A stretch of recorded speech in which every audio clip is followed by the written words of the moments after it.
faith when it comes to the matter of creation. Now, it's it's a sad commentary on our society today that many Christians, not just evolutionists, but many Christians have bent their beliefs today on the Bible. They have bent their beliefs to try to fit around evolution. And we don't have to do that.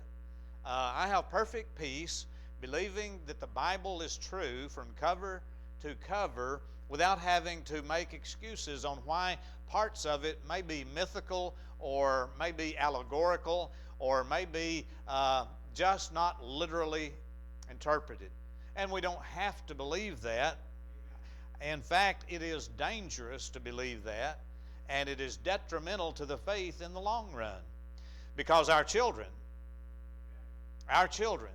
will be the victims of unbelief because of this thing of evolution, causing youngsters to become convinced that they can't trust the first 11 chapters of Genesis. And so when they believe that you can't trust the first 11 chapters of the Bible, then it becomes easy for them to say, well, why should I believe any of the rest of it? I mean, John 3:16 says, for God so loved the world that whosoever believeth in him should not perish but have everlasting life. Well, why should we believe that Jesus was real and that he was the Son of God and that he died on a cross for our sins, and even more than that he rose again bodily from the grave for our justification? Why should we believe that, the young people will say, if we think the other parts of the Bible are faulty and fallible? So, we're talking about defending the faith. The Bible says we ought to be able to give a reason for the hope that lieth within us. Look in chapter 4 of 2 Timothy, chapter number 4, verse 1. I charge thee, therefore, before God and the Lord Jesus Christ, who shall judge the quick and the dead at his appearing and his kingdom. Now, stop just there for a moment. There is a day coming very soon, I believe it's soon, when Jesus is going to appear, and in this event on God's prophetic timetable called the rapture. And believers will be instantly changed right where they stand and go up to meet the Lord in the air, just behind those who come out of the graves. Friday will be the second funeral I've preached in the last 2 weeks. And I'm glad to tell you that all of the funerals that I've preached, not all of them are going to stay down there. Some of them are going to come up. And everybody who was saved is going to come up out of that grave at the appearing of Jesus Christ, and going to be given a brand new body, and they get to go up first in the rapture, and then we which are alive and remain will be caught up together with them to meet the Lord in the clouds and in the air. And so this is what it's talking about right here, who will judge the quick and the dead at his appearing, and then it says, and his kingdom. There will be a 1,000-year reign of Christ where Jesus will literally come back after a 7-year of tribulation, and he will set up his kingdom here on earth, and he will show us all the world's governments how it should have been done. And it will work. And he'll rule and reign with a rod of iron for 1,000 years. Now go to verse 2. Preach the word. Because of Jesus coming back and because he's going to be setting up his kingdom, what does Paul want young Timothy to do? Paul's speaking to a young preacher by the name of Timothy. And he says, because of that, preach the word. He's trying to inspire Timothy to get on the ball. And he says, preach the word, be instant in season, out of season, reprove, rebuke, exhort with all longsuffering and doctrine. Now watch this in verse 3 and see if this gives you a clue of the days that we live in. Verse 3, for the time will come when they will not endure sound doctrine, but after their own lust shall they heap to themselves teachers having itching ears. Now, it's not the teachers who have the itching ears, it's the ones who are hearing. It's congregations, it's professing Christians who have itching ears, and it's people who have not been born again, who have the itching ears. They want to hear something, they want to have their ears tickled. They want an ear-tickling preacher. They want somebody to tell them what they want to hear. And friend, we live in such a time as that right now when people will not endure sound doctrine. If the preacher preaches something just a little too tough, they say, that's it, I'm out of here. I'm going to find a church that will give me a Joel Osteen smile and pat me on the back and tell me everything is A-okay. You're okay, I'm okay, we're all okay, good Lord, good devil, good everything. Well, And that's not the way it is.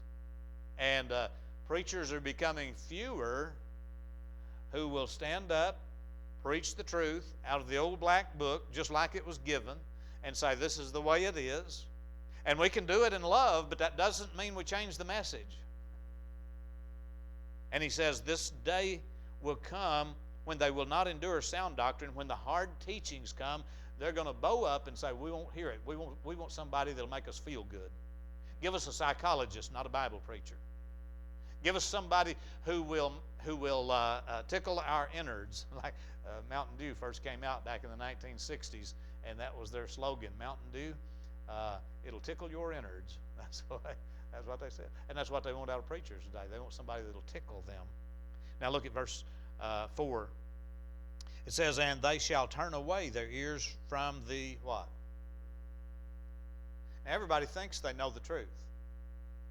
But if two people believe something is different, at least one of them's got to be wrong.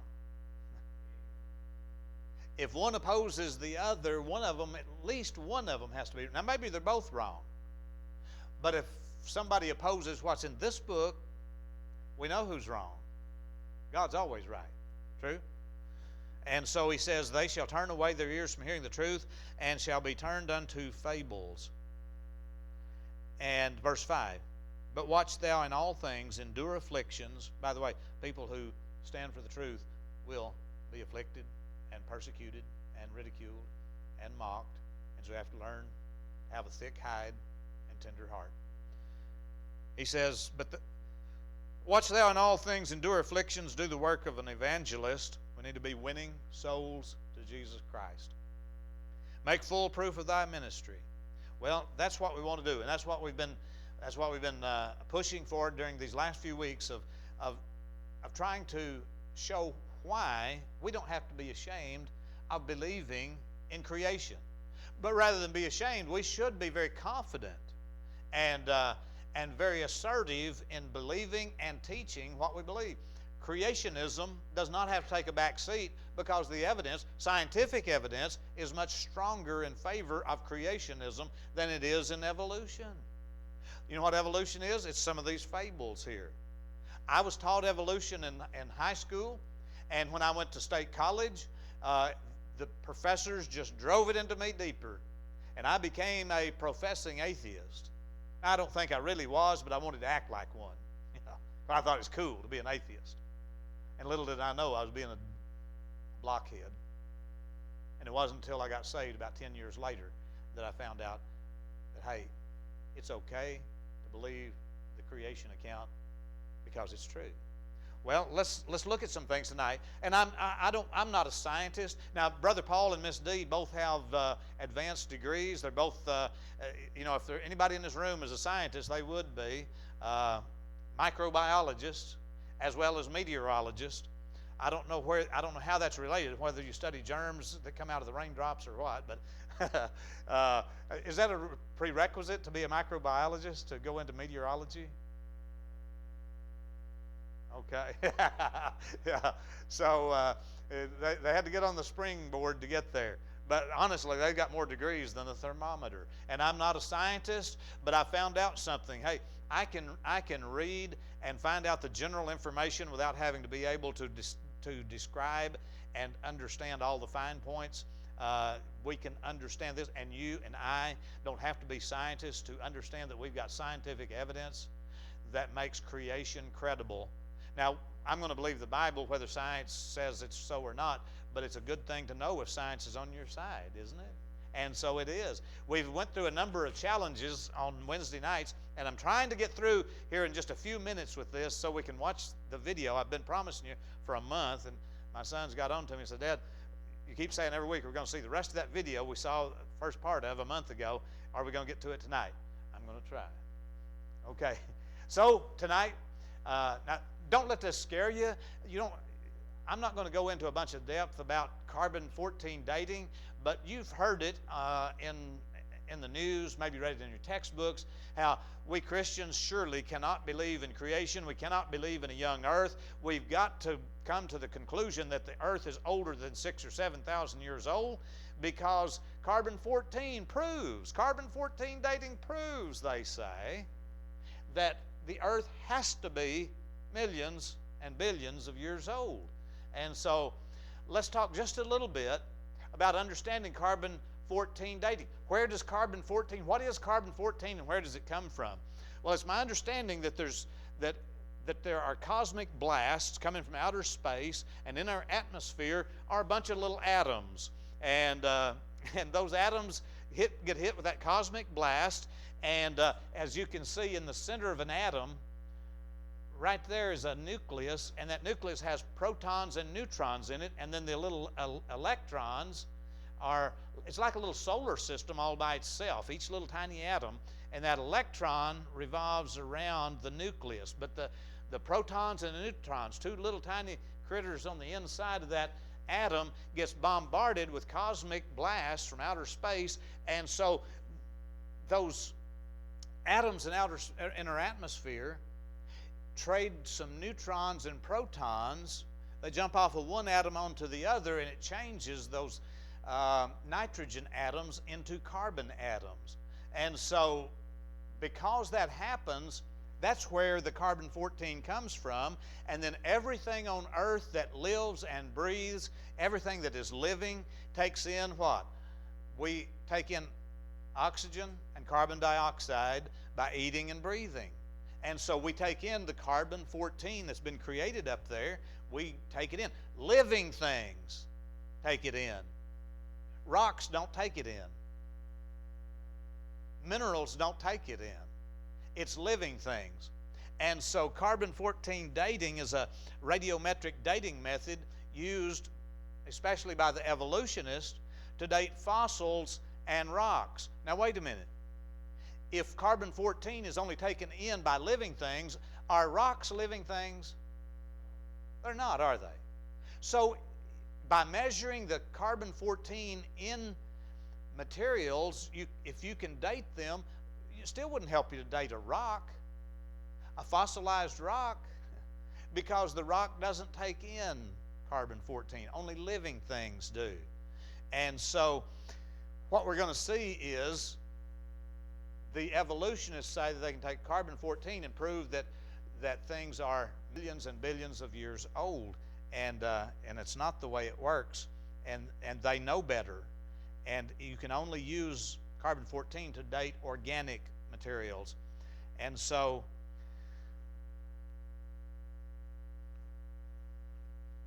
I'm not advancing. Here's some fellows, just to make you feel better. Here's some guys that's got some big degrees too. Notice the PhDs in front of after these guys' names. I'm not going to read the whole list of them, but these are some scientists who believe in creation, and they have the PhDs, and they have the educational background to back up the fact that there are scientists who believe in creation, not just those who are evolutionists. And so carbon-14 found in organic material, and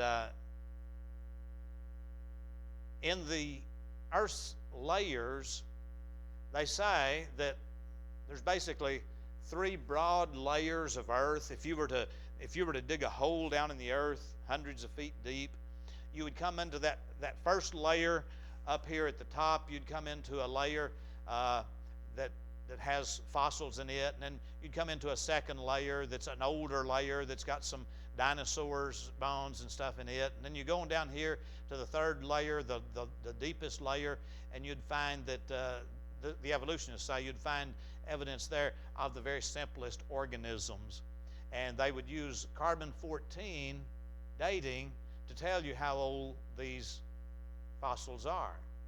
Now, without going into a long drawn-out detail of how they use carbon-14, carbon-14 is said to have a life. It disappears out of those atoms that were created in the atmosphere. The carbon-14 that's in them eventually deteriorates and turns back into the nitrogen atom, and it disappears at a particular rate. And so the disappearance of the carbon-14 goes at a certain rate, and it's at a half-life. In other words, they know about, by doing experiments, they can tell about how much of it disappears in half of its life, which is like 5,000 and something years old, isn't it? If when it disappears half of it. And so they can tell about how old something would be. Well, and even the evolutionists admit this, now listen to this, even the evolutionists admit that organic material that had the carbon-14 in it, once it gets 80,000 years old, between 60 and 80,000 years old, all of the carbon-14 would be gone from it. 80,000 years maximum, all the carbon-14 would be gone. So, do you see these layers here? They say that this layer, the Paleozoic, is when the fish and invertebrate animals were first here, and that was 540 million years ago, MYA, million years ago. 540 million years ago. How do they know that layer is that old? Well, they say they've radiometric dated those fossils in that area. But wait a minute. They also admit that any organic material that had carbon-14 in it couldn't possibly have any carbon-14 after 80,000 years. So how in the world could they carbon date anything 540 million years old? Once it's 80,000 years old, it doesn't have any carbon-14. So it couldn't be measured. The evolutionists know that. Why are they not telling us that? Because they don't want to admit that the Bible's true. But if you just go back 245 million years ago, the Mesozoic period, that's the age of the dinosaurs. And again, if the carbon-14 is gone at 80,000 years, how in the world could they get back to 245 million years ago? Even in the age of mammals, in which man appeared in the latter part of the Cenozoic period, it's just a mere 65 million years ago. But how long does carbon-14 remain in organic material? Not longer than 80,000 years. So they couldn't even measure this newest layer and date the animals' fossils that are found there. Isn't that strange? So a group of those PhDs at Institute for Creation Research, Creation Research Institute, I should say, in California, over in your stomping grounds, and some of those PhDs who are creationists got together, and so they said, okay, we're going to take some samples of coal from these layers. We're going to take samples of coal. What is coal? Coal is made from organic material. Remember that it's organic material that's been piled up and under pressure has formed over, evolutionists say, over millions of years. Organic material made into coal.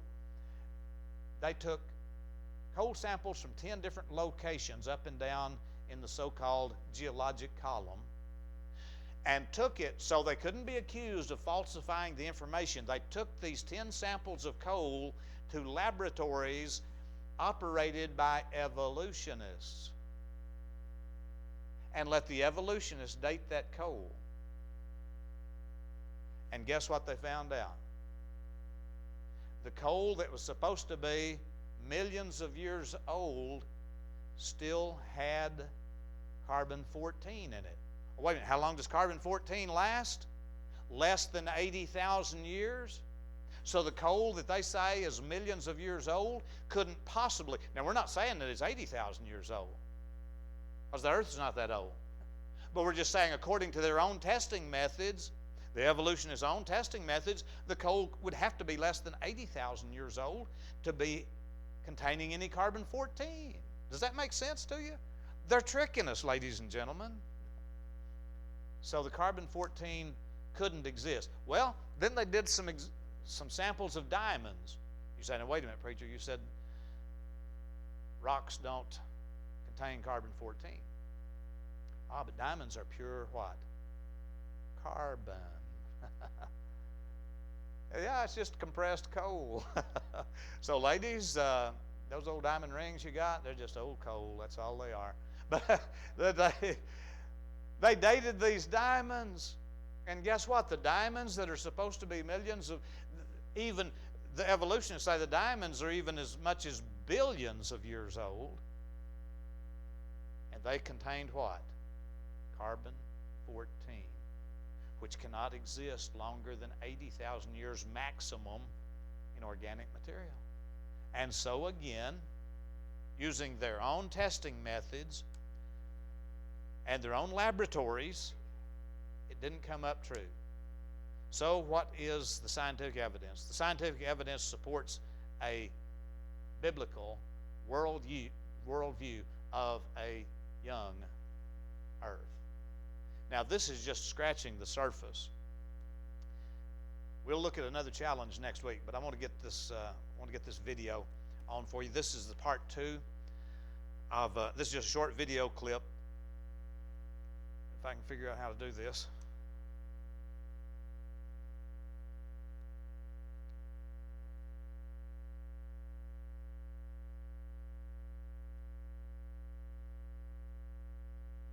I need some help.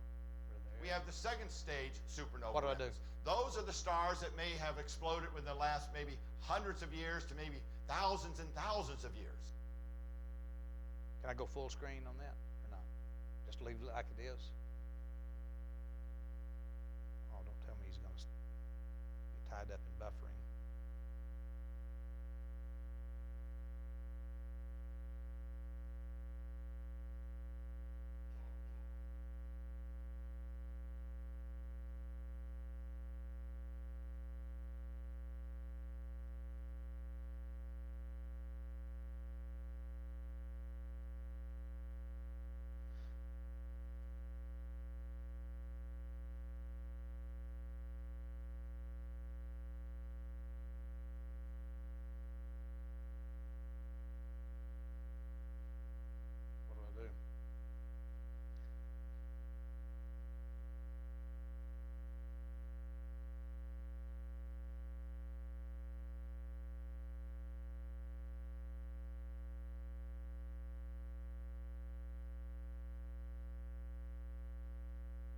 We have the second stage supernova remnants. Those are the stars that may have exploded within the last maybe hundreds of years to maybe thousands and thousands of years.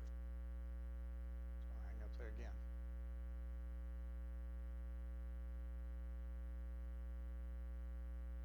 Is that what they want, is money? They want us to have the speaker in person, probably, giving a love offering.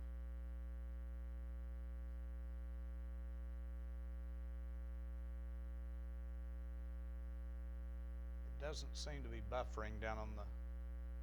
Huh? Does anybody know enough about this to tell me what to do? Besides wait?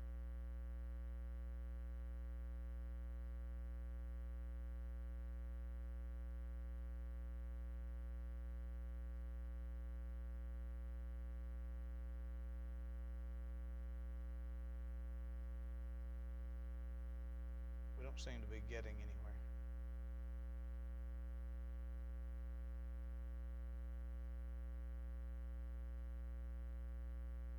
Did it hang up there the last time we tried this? That may be a problem with that video clip.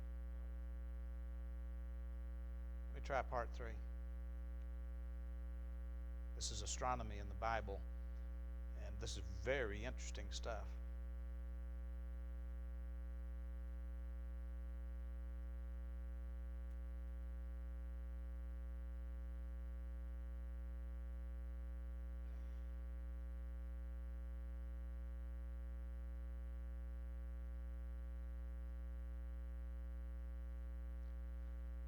Plays real good in my office.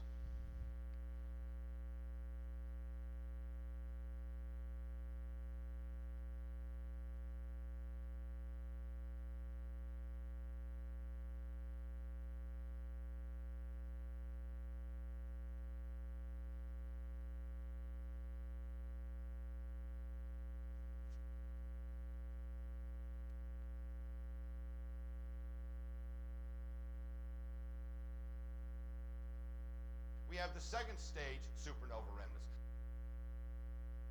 Those are the stars that may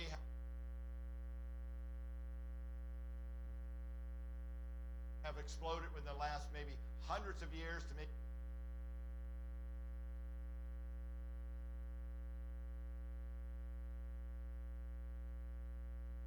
If he gets hung up there, we'll just take an offering. How about that?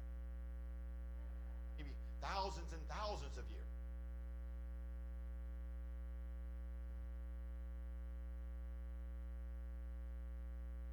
Maybe it's the distance we are from our Wi-Fi.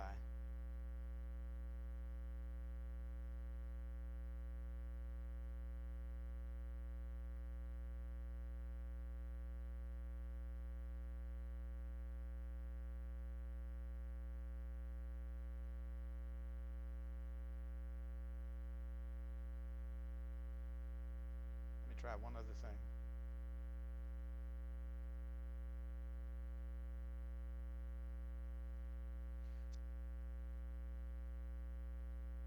Star formation in time. Now, according to the astrophysicists, their calculations are that there are about 100 billion galaxies in our universe. About 100 billion